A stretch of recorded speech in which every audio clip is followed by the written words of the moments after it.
자, 두 번째 준비한 자료 보시겠습니다.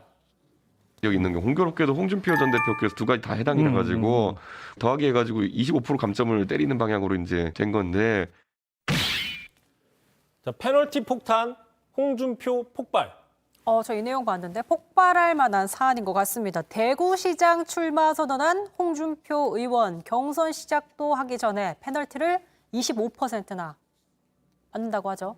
뭐 그렇게 됐다는 거죠. 어제였습니다. 국민의힘 지도부가 그 지방선거에 대한 그 룰 결정을 했는데 페널티 조항이 신설이 됐어요. 그래서 현역 의원이 만약에 지방선거 출마하면 그렇기 때문에 현역 의원이 의원직을 사퇴하면 마이너스 10%. 그 다음에 그동안 최근 5년 이내 무소속 출마 전력이 있으면 마이너스 15%. 그러니까 탈당한 전력이 있으면 마이너스 15%라는 거죠. 근데 지금 홍준표 의원 같은 경우는 이 두 가지가 다 해당 사항이 되는 겁니다. 지난 총선 때 무소속으로 출마를 했었거든요. 자, 그러다 보니까 25%의 페널티를 받는다. 그러니까 쉽게 얘기를 하면 자, 홍준표 후보의 경쟁자가 76점을 맞았어요. 자, 그런데 홍준표 의원이 100점을 맞았단 말이죠. 100점 만점. 그럼에도 불구하고 25점을 제외하면 75점이 되지 않습니까? 그럼 탈락이 되는 거죠. 경선에서. 근데 아무리 그래도 홍 의원이 대선 경선을 치르고 인지도가 있어도 이 정도 페널티면 상당히 부담스러운 측면이 있습니다. 굉장히 부담스러울 것 같습니다. 보나마나 이제 어쨌든 홍 의원 쪽에서는 강력하게 반발하고 있죠. 사실상 4분의 1을 빼고 시작해야 되는 거는 뭐 게임이 안 된다고 볼 수 있는 거죠. 그러다 보니까 당연히 홍준표 의원은 아주 강력하게 반발을 하고 있습니다.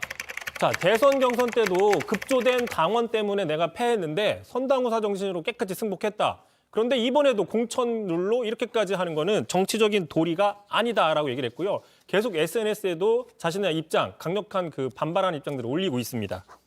앵그리 준표가 갑자기 떠오르기도 하는데 자, 앞서 언급했던 대선 경선 때도 급조된 당원 때문에 요 대목을 다시 언급을 했어요. 지금 보니까. 그렇습니다. 이미 뭐 몇 번 얘기했었지만 지난 국민의힘 대선 때 신천지가 유비됐다라는 게 이제 홍준표 의원 측의 주장이잖아요. 네. 이 부분입니다. 그런데 지금은 이미 대선이 끝났잖아요. 그래서 윤 당선인 차기 대통령으로 윤석열 대통령이 결정된 마당에 지난 대선 경선에 대해서 정당성 문제를 거론하는 그러니까 그만큼 자기는 억울하다 이런 걸 표출하고 있는 부분인데 특히 이제 홍준표 사실상 맞춤형 페널티 조항이다라고 이야기를 하고 있고요. 이 배우가 누구냐? 이 배우가 누구냐? 바로 김재원 최고위원이다라는 게 바로 홍준표 의원의 주장인 겁니다. 김재원 최고위원. 환하게 웃고 계시네요. 환하게 웃고 있는 모습인데 네. 이게 왜 그러냐면 지금 김 최고위원이 대구시장 출마를 저울질하고 있다. 뭐 사실상 출마에 기울었다라는 분석들도 많이 있습니다. 네. 자, 그러다 보니까 선수로 뛰어야 될 사람이 자신이 뛰어야 될 경기 규칙을 만든 게 아니냐라는 게 바로 홍준표 의원의 주장인 거죠. 자, 이렇게 얘기를 했어요. 홍준표 의원은 계속. 자, 김재원 최고위원 개인 사역으로 분탕질하고 있다. 김재원 최고위원 파렴치다. 아주 그냥 거센 표현들을 많이 내놓고 있습니다. 자, 그래서 저희가 김재원 최고위원한테 물어봤어요. 직접 만든 거 맞냐? 자, 이렇게 얘기를 했습니다. 들어보시죠.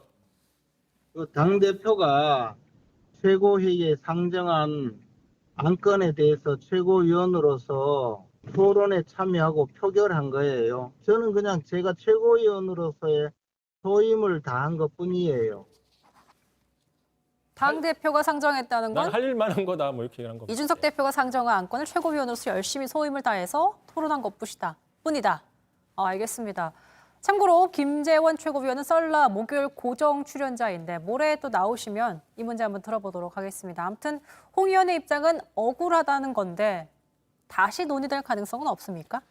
근데 지금 억울하다 이거죠. 참고로 그 홍준표 의원 과거 지난해 그 국민의힘 경선 당시 무야홍으로 많이 유명했잖아요. 무야홍. 근데 지금은 이제 이런 경선 문제 때문에 무야홍이 아니라 무효야 뭐 이런 느낌의 심정을 갖고 있는 게 아니냐. 이렇게 분석을 해볼 수 있는 거고요. 실제로 이미 되돌리긴 힘들다 이런 분석이 나옵니다. 들어보시겠습니다.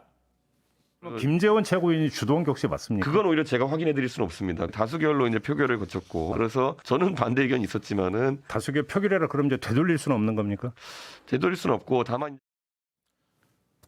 이제 공간 위에서 한 번 더 재론의 여지가 있다. 그러니까 좀 더 봐야 되는 부분이 있는데 참고로 이 문제가 불거지기 전인 이번 주말이었습니다. 그 청문응답 사이트에서 당내 공천룰 문제 있는 거 아니냐. 이런 식의 어떤 누군가 의견을 올렸어요. 자, 이에 대해서 홍준표 의원이 뭐라고 얘기를 했냐면 자, 선수가 룰을 탓하는 건 아니지요.